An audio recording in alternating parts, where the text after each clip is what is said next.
Jesus os ouviu e respondeu: os sãos não têm necessidade de médico, mas os doentes sim. Não vim chamar os justos, mas os pecadores.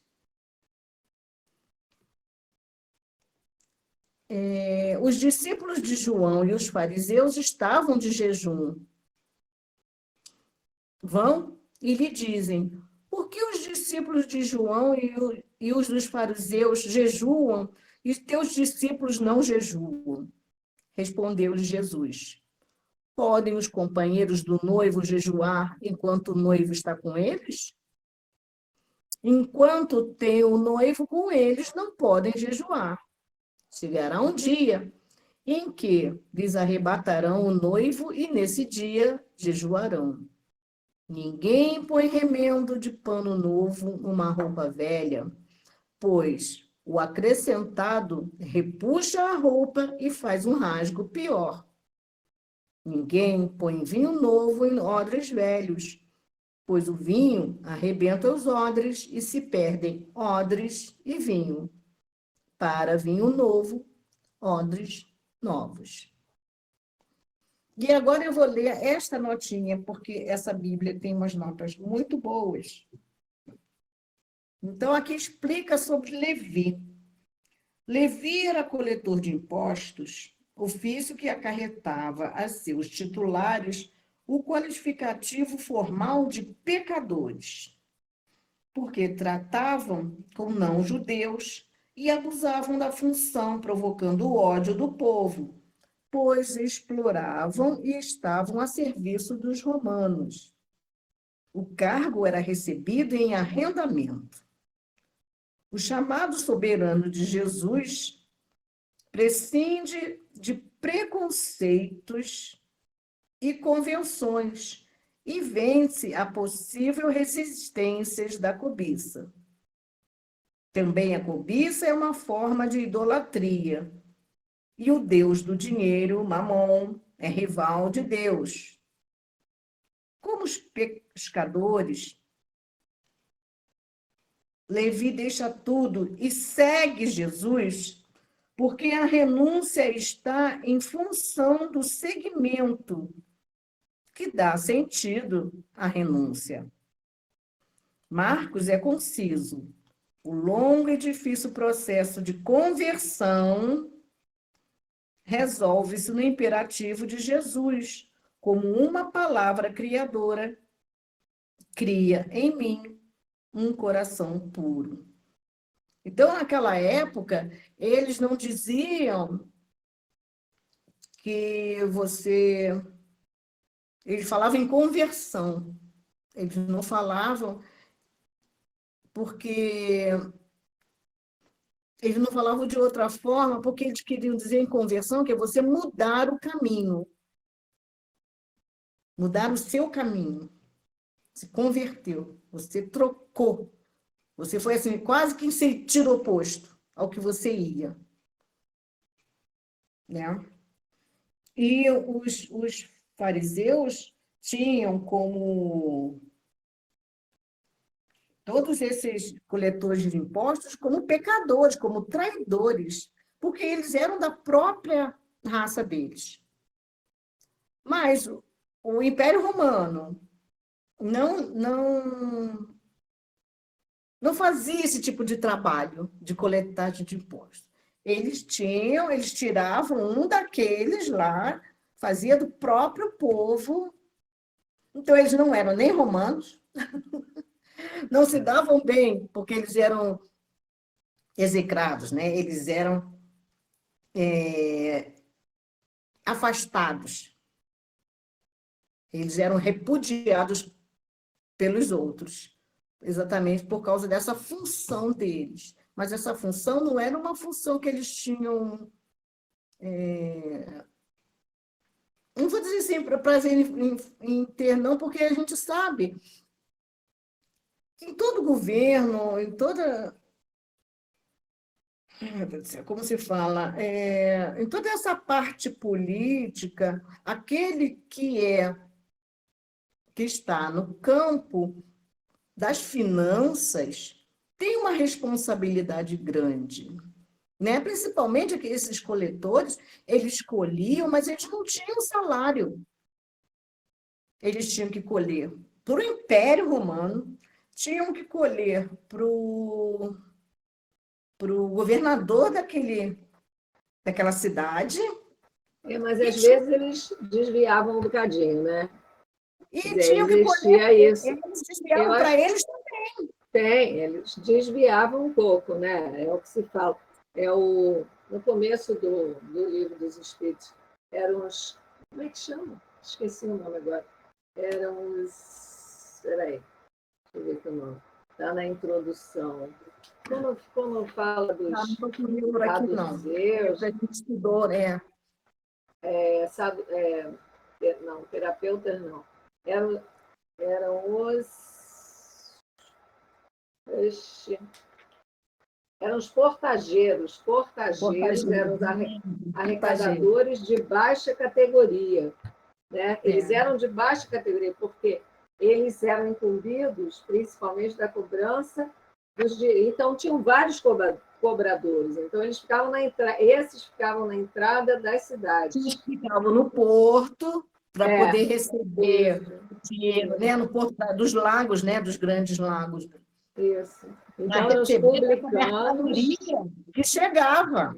É, e a Então, entrada das pessoas também, se podia entrar ou isso, não. então, Então rolava dinheiro, isso eram bastante. Eu acho que corruptos. é como a E gente é o que vê, tem hoje, né? E como a até, gente é o que vê a os gente vê hoje. deputados, como a gente vê os deputados, né? Dessa forma. Quer dizer, não é que eles coletem, têm a função de coletar, mas eles têm a possibilidade de, sabe, cobrar 1%, 5%. Né? Então, eu vejo assim, quando você está falando deles, eu estava assim, caramba, a gente se refere também, a gente pensa em deputado, pensa em corrupção. Né? É claro Já que é deviam existir aqueles automático, né? honestos, eu acho, como tem deputado honesto, senador honesto também eu imagino que esses aqui também alguns fossem honestos, mas eram mal vistos, porque tinha a Pela função, como se fala, função. de cobrança. Ninguém gosta de pagar imposto, ninguém gosta, né? A gente acha sempre que é extorsivo, E naquela época, então, que era para sustentar a nobreza, o império, então era pior ainda, né? Porque a gente via Imagine o sustentar aquele absurdo. luxo todo, mas que Aquele sustentou. luxo todo, povo que não fazia absolutamente nada. Então, era muito pior ainda, eu acho, né, naquela época. Hoje já incomoda, imagina antigamente. Exatamente. Aí, na oportunidade, se oferece um banquete aos colegas de profissão. Então, é o que aconteceu naquela época. Na casa de quem? Na casa dele. De quem? Aí, a língua grega é meio ambígua, né? Então, na notinha aqui, diz assim: o mais natural é que seja Levi quem oferece o banquete de despedida, né? Porque ele está largando ali o cargo. E o convidado principal é o novo chefe, né? Porque ele vai mudar, vai seguir Jesus. Gramaticalmente, é possível que o anfitrião seja o próprio Jesus na sua casa de Cafarnaum. Às vezes parece que é. Mas, em tal caso, o convite seria enormemente significativo, quase um ato de solidariedade religiosa. Então, pelo texto grego, não se entende muito bem quem é esse, mas os estudiosos que eu consegui assistir palestra ou ler alguma coisa a respeito, eles falam que é o próprio Levi que faz esse jantar, né? Desse almoço, esse banquete, porque ele tinha dinheiro para isso, né? E convida aqueles amigos. Quem eram os amigos dele? Outros cobradores de impostos, né? Porque se eles eram afastados, eles eram, como é que se fala? Aquela pessoa não quer receber a outra, rejeita a outra, né? Eram rejeitados, né, da sociedade em geral.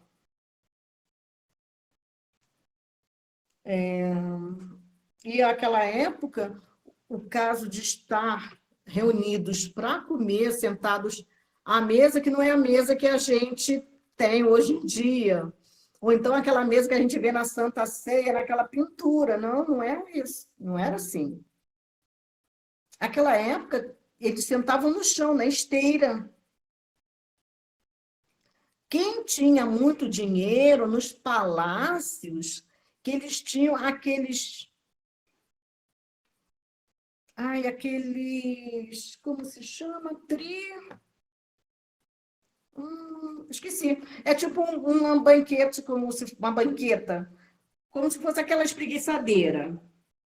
Eles ficavam deitados, tinham uma mesa no meio e ficava em 3 partes, 3 lados daquela mesinha, ficava essas espreguiçadeiras, que tem um nome específico, que dava para 3 pessoas, por isso que é 3 pessoas se recostarem, como se fossem camas durinhas, né? E eles comiam ali. Os servos vinham pelo esse outro lado da mesa, servia, mas isso nos palácios. Não era comum no povo, ninguém tinha mesa para sentar com cadeira, não, nem comer com garfo. Naquela época, eles comiam com as mãos. E os fariseus eram muito rigorosos no respeito ao cumprimento daquelas leis deles, né, de lavar as mãos. Eles eram muito rigorosos. Não porque era higiene, era mais higiênico, não. É porque eles não queriam ter um contato. Como as comidas eram servidas em cuias, né? E as pessoas se serviam com a mão. Você imagina, numa grande empresa que tem uma parte da chefia, um grande almoço de confraternização de Natal, por exemplo, numa grande empresa.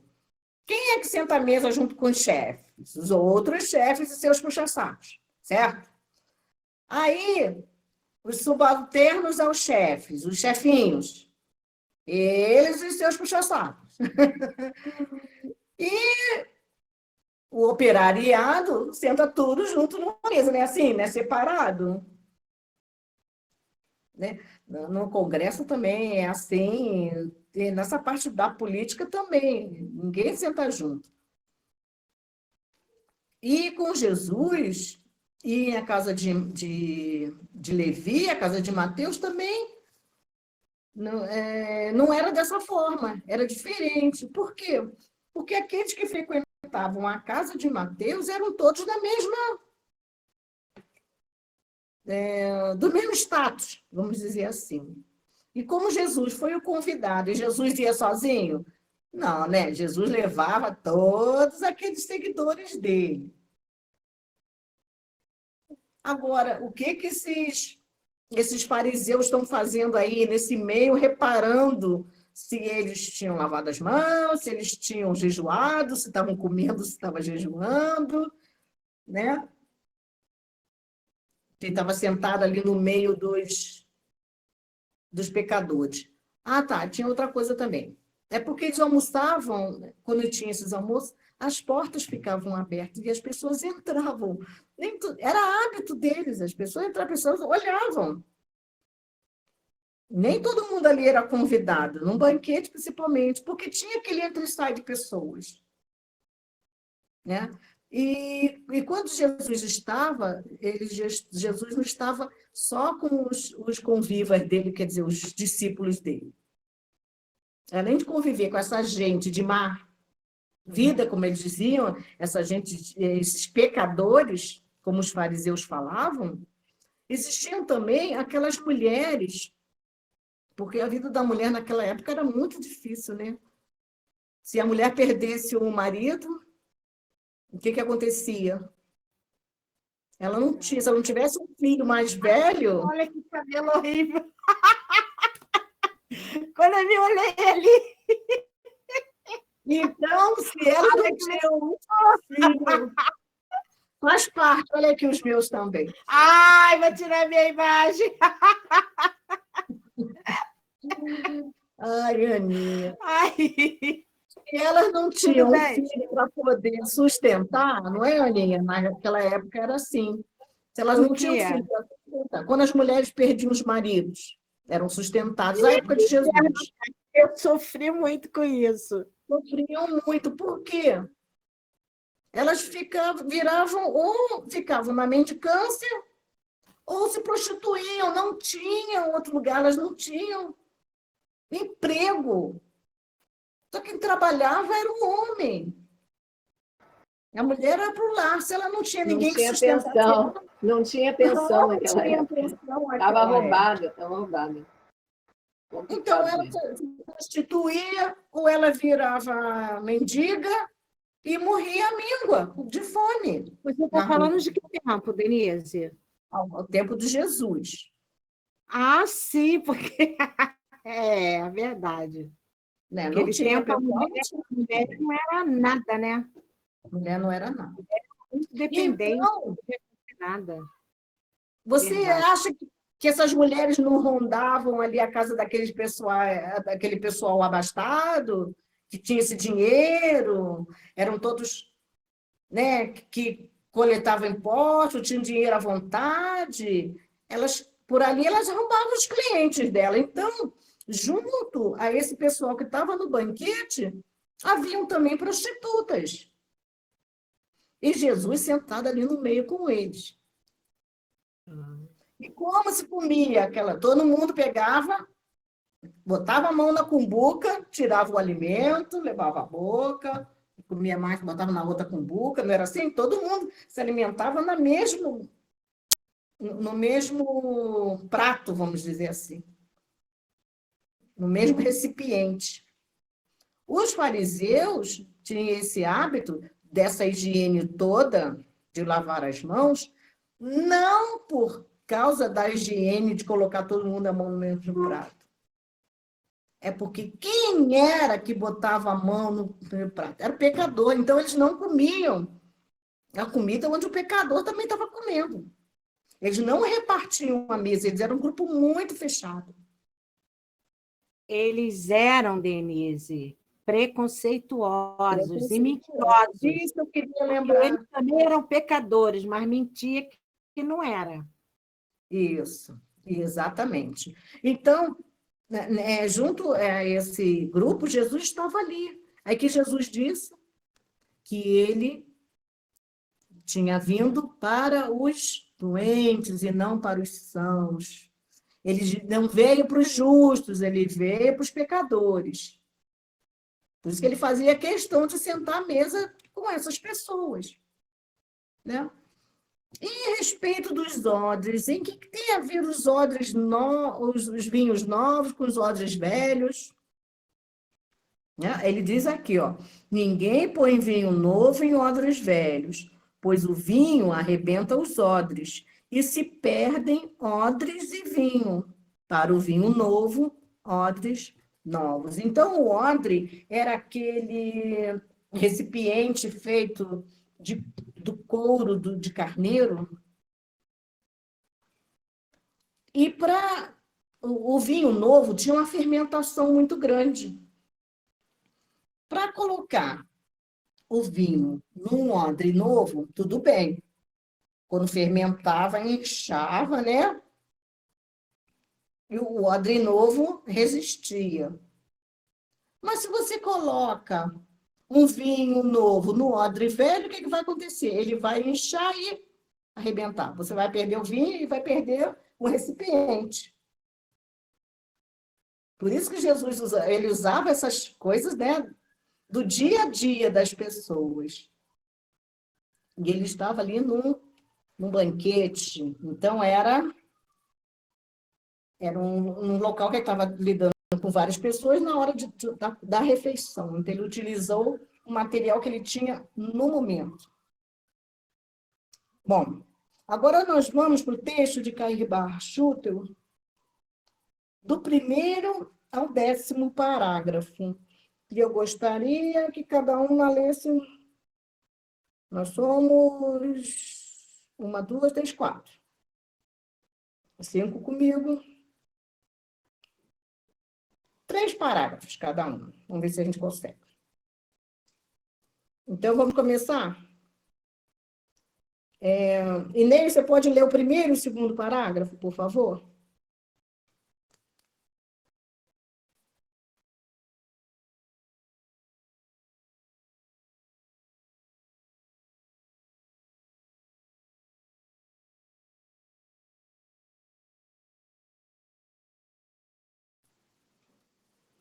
Não conseguiu, não? Então, espera um pouquinho. Você pega o próximo.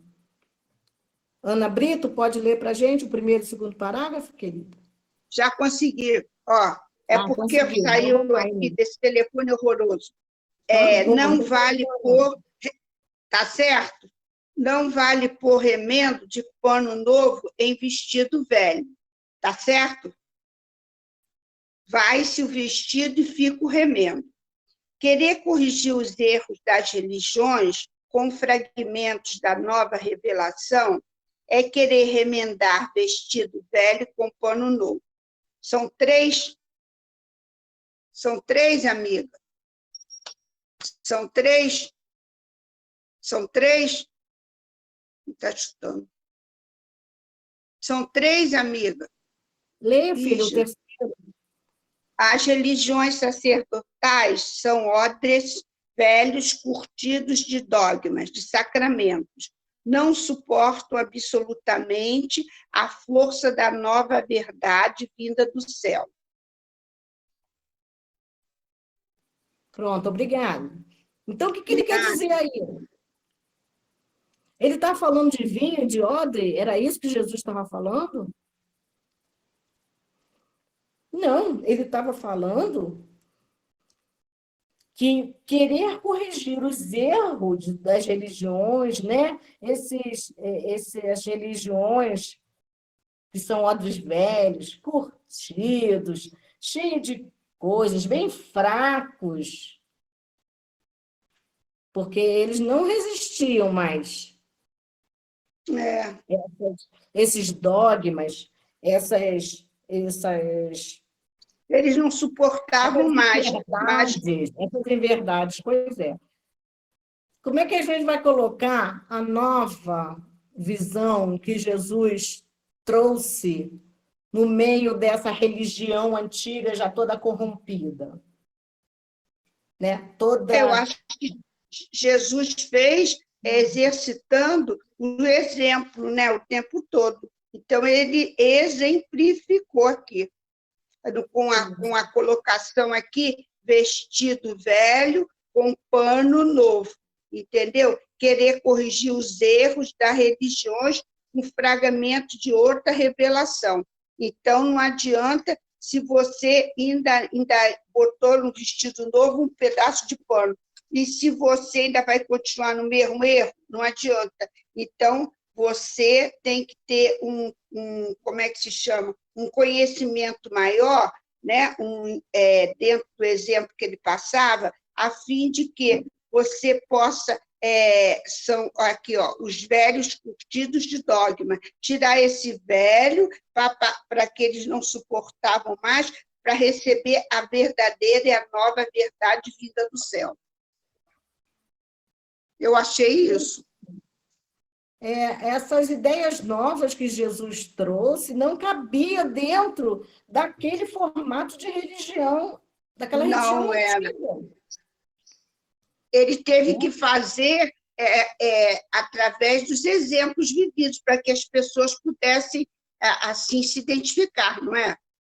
Exatamente. Então, vamos pensar numa coisa. As religiões sacerdotais, como eu disse aqui, são odres velhos. Não dava para incluir esses conceitos novos que ele trazia naquela religião antiga. Então, para isso, seria necessário uma nova religião, um novo modo de viver, um novo modo de olhar as coisas, pessoas com pensamentos em que que a gente pudesse entender com mais facilidade e absorver esses ensinamentos que ele trazia.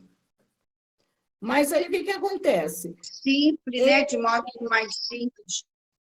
Isso, de modo mais simples e de forma com que fossem aceitos, porque eles não iam aceitar.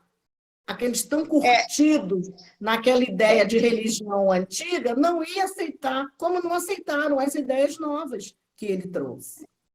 Mas aos poucos foram absorvendo. Isso. E agora é a Carmen que vai ler para a gente o quarto, o quinto e o sexto parágrafo, por favor.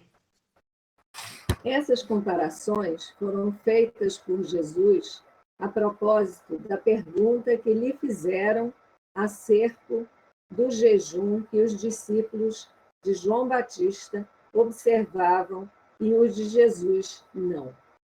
Como podem os meus discípulos jejuar se eu estou com eles? Está em Lucas, capítulo 5, versículos de 33 a 39. Minha palavra não cabe nas vossas igrejas. Justamente por isso, ela não vos foi oferecida diretamente, mas foi anunciada de cima dos telhados, nos montes, nos campos, nas praças e nos mares. Acabou? Quer mais? Quer mais um? Você pode comentar esse pedacinho para a gente? Posso. Então, exatamente isso que a gente estava comentando, que não dava para poder ajeitar o que já foi feito, ou seja, inferir nas ortodoxias, naqueles moldes das religiões, como as religiões atuavam, né?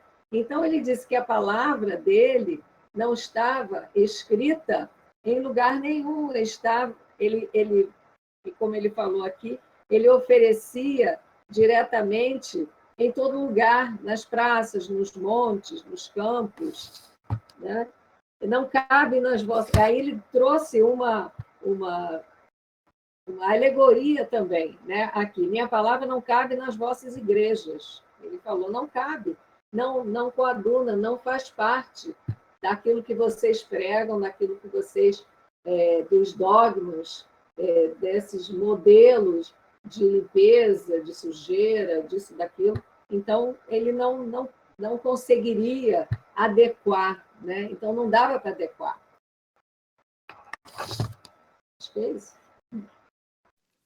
Isso. Então, a palavra dele era para todos, e as religiões daquela época eram sectárias. Só servia para eles ali. E a palavra de Jesus era para todo mundo, para os sãos, para os doentes, para o velho, para o novo, né? De várias religiões. A palavra dele não era só para um grupo. E em relação a isso do noivo, naquela época, o noivo, quando ele se casar, ficava com os seus convidados. Ele tinha todo tipo assim, convidados do noivo. Ele ficava com eles. Enquanto estavam com eles não poderiam fazer outra coisa. Eles tinham que cuidar ali junto com o noivo. Ele não podia participar de outras coisas. Era a época. E ele se coloca como noivo por quê? Porque, no caso, ele que era ali a figura central. E ele diz que depois que... Vamos ler novamente na Bíblia, no Evangelho aqui. Ele diz assim: chegará um dia em que lhes arrebatarão o noivo e nesse dia jejuarão. E exatamente a época que eles vão matá-lo. É quase que uma profecia, né? Que ele faz ali. Quando eles tirarem Jesus de junto dos discípulos, eles jejuarão porque eles sentirão fome. Eles ficarão sem a palavra, ficarão sem a presença dele ali, né? E ele novamente fala que ninguém põe remendo de pano novo numa roupa velha. E essa da roupa velha, o remendo novo em roupa velha, no vestido velho, e o vinho novo em odre velho, tem a mesma figura. É a mesma coisa. Não tem como você trazer essas ideias novas naquilo que já está curtido, aquela ideia antiga, ancestral, avoenga, como o próprio Carribar Schutter gosta de colocar, né? Mas que a religião precisa ser renovada, então precisa de odres novos. Aninha, você pode ler o 7º e o 8º parágrafo? Você não tem um livro, não? Ou não achou? Tem? Está aqui. Achou o texto? 7º e 8º Mas eu achei. parágrafo. É um Tirar. mundo, né? Uhum. Leia, por favor. Tirar um fragmento. Verdade que eu liguei ao mundo todo para suprimir o jejum dos discípulos de João e dos fariseus. Seria o mesmo que pôr remendo de pano novo na ruptura de um vestido velho. Eu estava aqui, né? Eram conceitos assim muito arraigados, né? Que eles traziam e que naquele tempo seria difícil fazer essa mudança. Como foi, né? Oi, vocês estão ouvindo? Estamos sim. Pode continuar o próximo, por favor.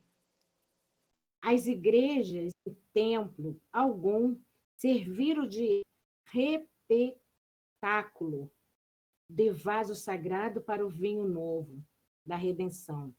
Ele falou aqui mais à frente, né, que ele pregava em tudo quanto é lugar, por não ter esse templo, né?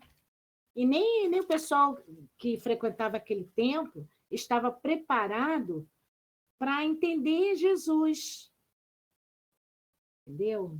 E o preconceito muito grande, né, que eles traziam. Aqui E fala ele diz aqui. que as igrejas, em tempo algum, né, serviram para receber esse vinho novo da revelação. Essas igrejas, em tempo algum, receberam isso, né? Eram os dogmas, né? E, exatamente. Continua o 9º parágrafo e para ali em Moisés, tá? Vamos lá. O decálogo não foi transmitido aos hebreus pelos sacerdotes, nem pelas igrejas do Egito, mas no Monte Sinai, pela mediunidade de Moisés. O cristianismo não foi dado ao mundo do templo de Jerusalém, nem pelos fariseus, nem pelos escribas, nem pelos saduceus, nem pelos essênios, nem pelos samaritanos, nem do monte Garizim, mas por Jesus, homem independente de todas as igrejas e de todas as seitas religiosas. Vamos parar aí, por aí. né? Isso. Então, o cristianismo, ele diz, não foi dado ao mundo em tempo nenhum, em igreja nenhuma. Porque essas igrejas estavam todas elas já... Contaminada, né? Exatamente, vamos dizer assim, né? Contaminada. Então, quem trouxe foi Jesus.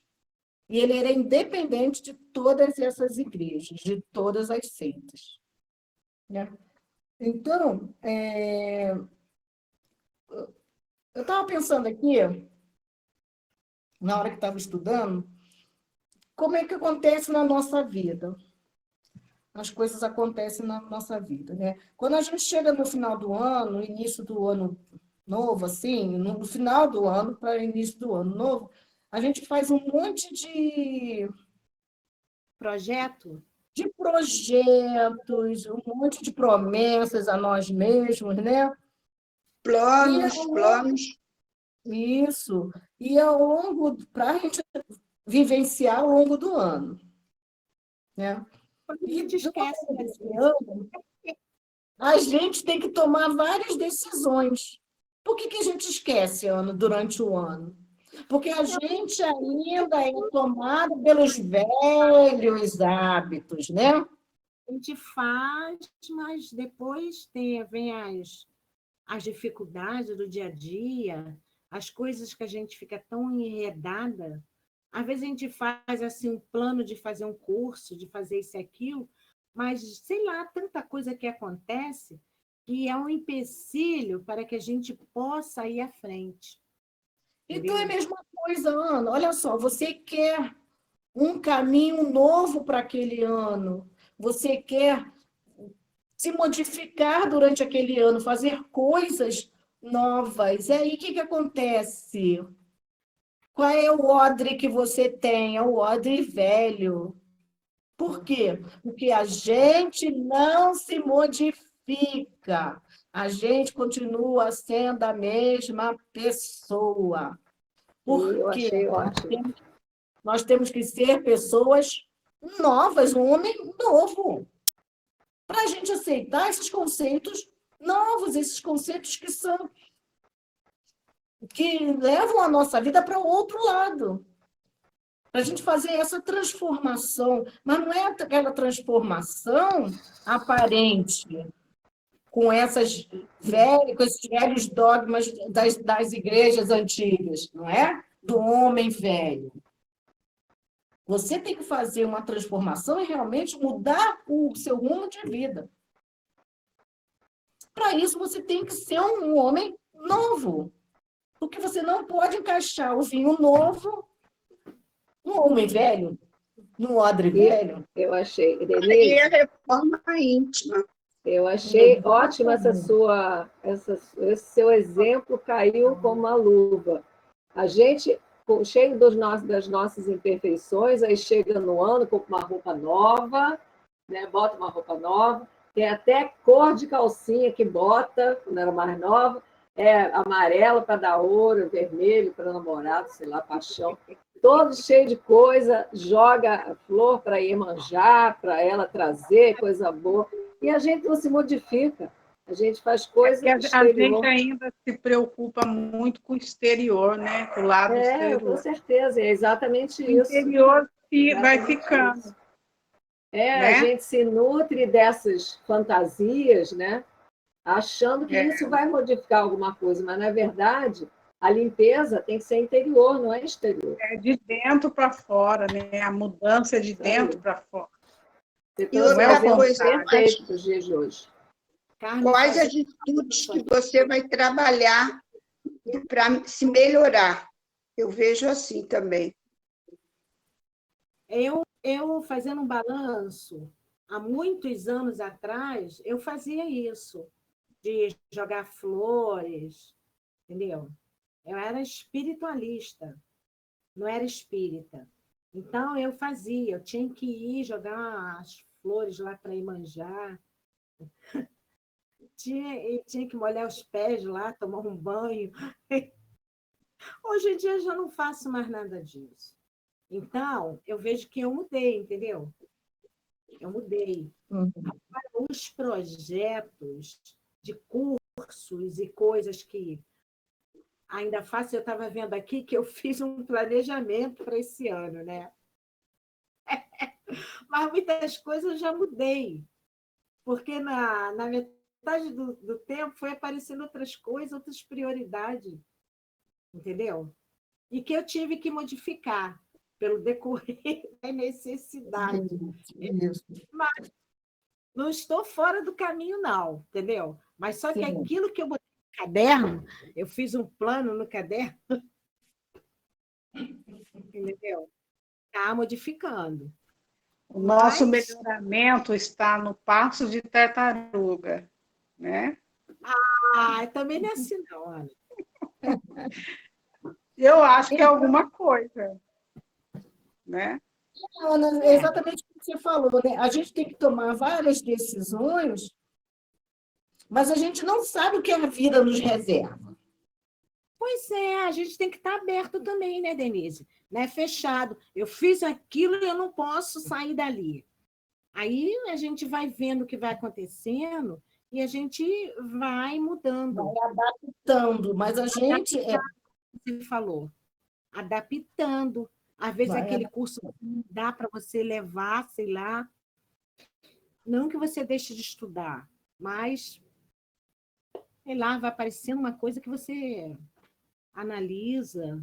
Mas são as escolhas que a gente faz, né, Ana?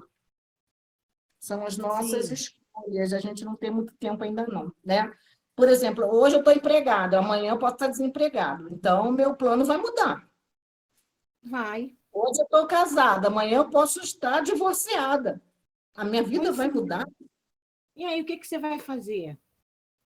Você vai ter que se adaptar àquele momento seu. Às vezes, um filho vai embora, né?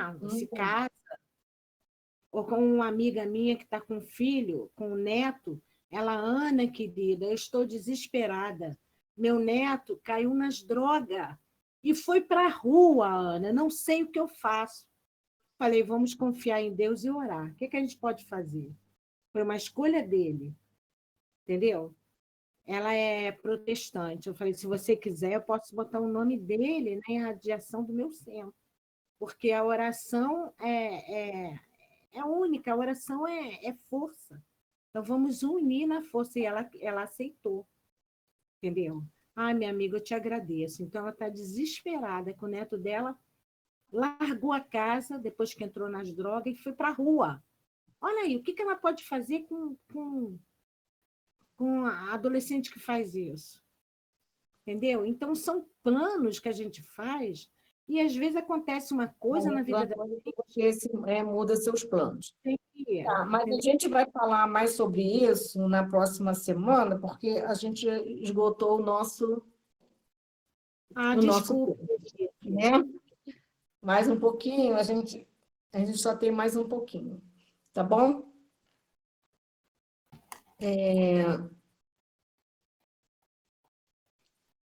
Porque a gente precisa fazer uma análise.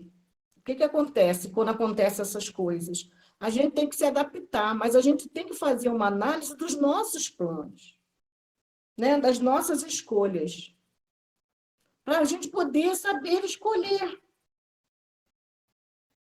Se você quer para você uma vida nova, você tem que escolher um caminho diferente daquele que você fazia.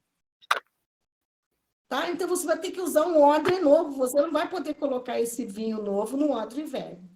Então, você vai ter que se modificar. Então, qual é o seu objetivo? É realmente melhorar, mudar a sua direção, fazer diferente para poder seguir os caminhos de Jesus? Os caminhos do Evangelho? Né? Em cada esquina é uma escolha. Né? E quando a gente fala da gente, por exemplo, você conhece uma pessoa, a pessoa quer saber de você, onde você vem e tal, quando você faz você fala de si, você fala das escolhas que você fez na sua vida. O vinho novo pode ficar no odre velho? A gente vai deixar essa questão para discutir mais um pouquinho na próxima aula, porque a gente vai encerrar, pois temos a palestra pública daqui a pouco. Tá bom? Paramos aqui no 10º parágrafo. Vamos deixar o parágrafo seguinte.